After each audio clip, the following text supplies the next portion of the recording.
James Webb Space Telescope will be 1,000,000 miles from Earth. Right now, there are no plans for astronauts to actually go and fix it. So what happens if something goes wrong?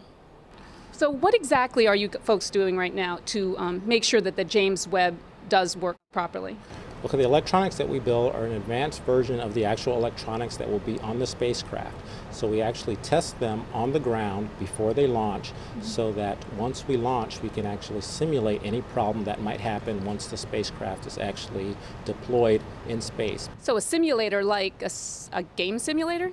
Yeah, it's actually a lot like a game simulator, maybe with not as much visuals as you're used to, but we actually have a lot of data that will be floating by on the screen that indicates things like the temperature of the spacecraft, what direction it's pointing, whether antennas are communicating back and forth to Earth, things like that. The electronics that we will be testing actually is located underneath in the spacecraft compartment there, and that is responsible for sending all the data down to Earth and back up to Earth, controlling the satellite. Hi, Alicia. So what are you doing here?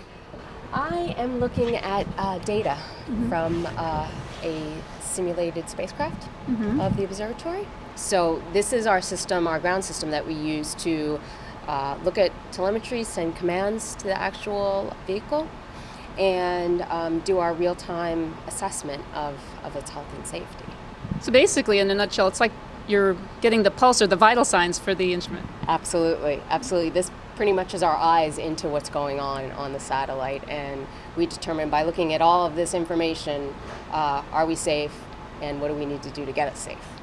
So as you can see, a lot of work is being done right now to make sure engineers on the ground keep the James Webb Space Telescope up and running throughout its lifetime. Thanks for joining us for another edition of Behind the Webb.